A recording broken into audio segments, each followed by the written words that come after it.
विधिशास्त्र के पेपर में जो पहला क्वेश्चन है जिसके आने की लगभग पूरी संभावना रहती है वह यह है कि विधिशास्त्र के अर्थ, विधिशास्त्र की परिभाषा, विधिशास्त्र की प्रकृति और विधिशास्त्र के क्षेत्र के संबंध में व्याख्या कीजिए। तो जैसा कि हम जानते हैं कि विधिशास्त्र का अर्थ क्या है, विधिशास्त्र की मीनिंग क्या है। विधिशास्त्र दो शब्दों के योग से बना है। विधिशास्त्र को इंग्लिश में ज्यूरिस्प्रूडेंस कहते हैं और यह दो शब्दों के योग से बना है। पहला है ज्यूरिस और दूसरा है प्रूडेंसिया। ज्यूरिस का अर्थ होता है विधि और प्रूडेंसिया का मतलब ज्ञान। यानी कि अगर हम शाब्दिक दृष्टि से देखें तो विधिशास्त्र का अर्थ क्या हुआ, विधि का ज्ञान। लेकिन हम विधिशास्त्र के अंतर्गत विधि का केवल ज्ञान ही नहीं करते बल्कि विधि का एक व्यवस्थित और क्रमबद्ध अध्ययन करते हैं।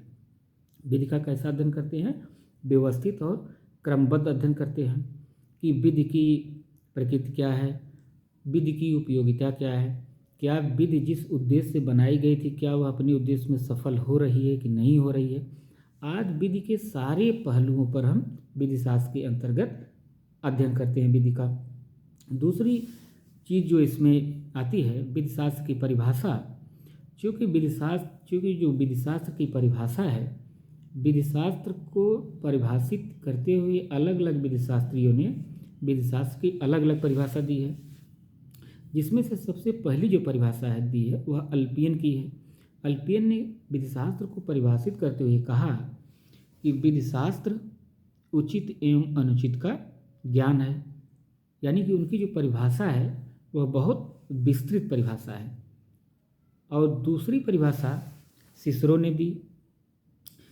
सिसरो ने विधिशास्त्र को परिभाषित करते हुए कहा कि विधिशास्त्र ज्ञान का दार्शनिक पक्ष है। अगली परिभाषा सामंड की है। सामंड ने विधिशास्त्र को परिभाषित करते हुए कहा कि जो विधिशास्त्र है, विधिशास्त्र नागरिक विधि के प्राथमिक सिद्धांतों का विज्ञान है। ऑस्टिन की परिभाषा जो सबसे महत्वपूर्ण परिभाषा है, जिसे हमें बिल्कुल याद ही कर लेना चाहिए, उन्होंने विधिशास्त्र को परिभाषित करते हुए कहा कि विधिशास्त्र विध्यात्मक विधि का दर्शन है। इसी से मिलती जुलती परिभाषा हॉलैंड ने विधिशास्त्र की दी है। उन्होंने विधिशास्त्र को परिभाषित करते हुए कहा कि विधिशास्त्र विध्यात्मक विधि का प्रारूपिक विज्ञान है। जूलियस स्टोन ने विधिशास्त्र को परिभाषित करते हुए कहा कि विधिशास्त्र अधिवक्ताओं की बहिर्मुखी अभिव्यक्ति है। अगली परिभाषा जो समाजशास्त्री विचारधारा के विधिशास्त्री हैं डीन रास्कोपाउंड ने, उन्होंने कहा कि विधिशास्त्र विधि का ज्ञान है। Jurisprudence is the knowledge of law. तो चूँकि विधिशास्त्र को परिभाषित करते हुए विधिशास्त्रियों ने अपनी विचारधारा के अनुसार अलग अलग परिभाषित करने का प्रयास किया है।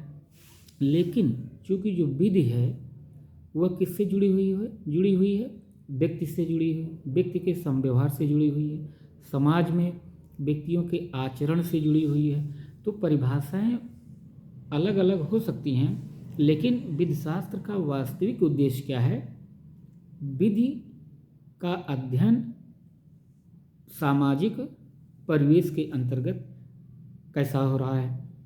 यानी विधि की जो भूमिका है वह समाज में व्यक्तियों के पारस्परिक संबंधों को निर्धारित करने में कैसी रही है। तो हमको ज़्यादा परिभाषाएं याद करने की आवश्यकता नहीं है। विधिशास्त्र की केवल 5 परिभाषाएं याद कर लेनी चाहिए, जिसमें से पहली अल्पियन की है, दूसरी आपकी सिसरो की है, तीसरी सामंड की परिभाषा है, चौथी ऑस्टिन की परिभाषा है और ये पाउंड की परिभाषा को याद कर लेना है। और इन परिभाषाओं को याद करके इनका थोड़ा सा विश्लेषण करते हुए इनकी आलोचना भी कर देनी है। फिर हम आते हैं विधिशास्त्र की प्रकृति क्या है। क्वेश्चन में ये भी पूछा जा सकता है कि विधिशास्त्र की प्रकृति क्या है, what is the nature of jurisprudence. तो जैसा कि हम जानते हैं जो विधिशास्त्र है, जितने भी बाकी विषय हैं उन विषयों से इसकी प्रकृति भिन्न होती है। विधिशास्त्र एक अधिनियमित विधि नहीं है बल्कि अनकोडिफाइड है, या कोडिफाइड लॉ नहीं है। इसीलिए विधिशास्त्रियों के लिए विधिशास्त्र के अंतर्गत अपना विचार व्यक्त करने की स्वतंत्रता रहती है। इसीलिए अलग अलग जो विधिशास्त्री हैं उन्होंने अपने ढंग से विधिशास्त्र को बताया कि विधिशास्त्र का की प्रकृति क्या है, यानी उसके नेचर क्या है, विधिशास्त्र के अंतर्गत हम किसका अध्ययन करते हैं। जैसे प्राकृतिक विचारधारा के जो विधिशास्त्री हैं वो कहते हैं कि क्योंकि विधि जो है प्रकृति से निर्मित हुई है। विश्लेषणात्मक विचारधारा के विधिशास्त्री कहते हैं कि विधि मानव के द्वारा निर्मित की गई है, यानी कि विधि बनाई जाती है ना कि पाई जाती है। ऐतिहासिक विचारधारा के विधिशास्त्री क्या कहते हैं कि विधि जो है बनाई नहीं जाती बल्कि समाज में पाई जाती है। जिस तरीके से समाज के अंतर्गत भाषा का विकास होता है उसी तरीके से समाज के भीतर विधि का भी धीरे धीरे विकास होता है। तो इसका क्षेत्र जो है यानी इसकी प्रकृति कैसी है, यानी कि जितनी भी बाकी विधियां हैं उनमें तो एक रूपता पाई जाती है। लेखकों की जो भी पुस्तकें आएंगी बाकी विधियों के संबंध में उसमें एक रूपता पाई जाएगी, लेकिन विधिशास्त्र चूँकि कोडिफाइड नहीं है इसलिए इसमें हर विधिशास्त्री को अपने अनुसार विधि और विधिशास्त्र के संबंध में विचार व्यक्त करने की स्वतंत्रता रहती है।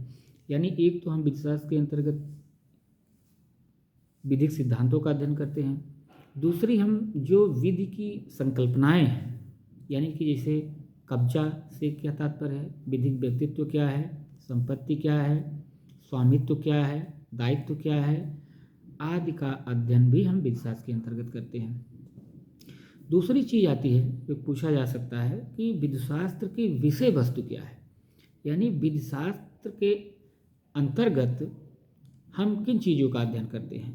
विधिशास्त्र के अंतर्गत हम पहले जानते हैं विधिशास्त्र के अंतर्गत हम विधि का अध्ययन करते हैं, लेकिन विधि के किस पहलू का हम विधिशास्त्र के अंतर्गत अध्ययन करते हैं, यानी कि इसका स्कोप क्या है। तो चूँकि अलग अलग विधिशास्त्री जो है विधिशास्त्र के अध्ययन इसके क्षेत्र को बताया हुआ है। जैसे प्राकृतिक विचारधारा के जो विधिशास्त्री हैं वे कहते हैं कि विधिशास्त्र के अंतर्गत हम केवल प्राकृतिक विधि का अध्ययन करते हैं। विश्लेषणात्मक विचारधारा के विधिशास्त्री ऑस्टिन कहते हैं कि विधिशास्त्र के अध्ययन की जो विषय वस्तु है सिर्फ विध्यात्मक विधि है, यानी विधिशास्त्र केवल विध्यात्मक विधि का ही अध्ययन करता है। विधि में विध्यात्मक विधि का अध्ययन करता है। और विध्यात्मक विधि क्या है, विध्यात्मक विधि क्या है, जो कि संप्रभु के द्वारा निर्मित की गई है। ऐतिहासिक विचारधारा के विधिशास्त्री कहते हैं कि विधि जो है विधिशास्त्र जो है विधि की उत्पत्ति, उसके विकास और उसके वर्तमान स्वरूप का अध्ययन हम विधिशास्त्र के अंतर्गत करते हैं। तो इस तरीके से इसका जो क्षेत्र है वह बहुत विस्तृत है। विधिशास्त्र का क्षेत्र जो है बहुत विस्तृत है।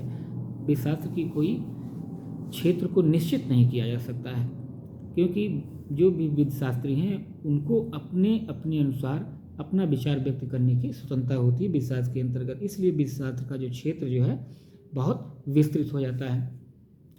तो इस क्वेश्चन पे हम चर्चा कर रहे थे कि जो विधिशास्त्र के अंतर्गत एक सामान्य क्वेश्चन पूछा जा सकता है कि विधिशास्त्र का अर्थ क्या है, विधिशास्त्र की परिभाषा क्या है, विधिशास्त्र की प्रकृति क्या है, विधिशास्त्र का क्षेत्र क्या हो सकता है।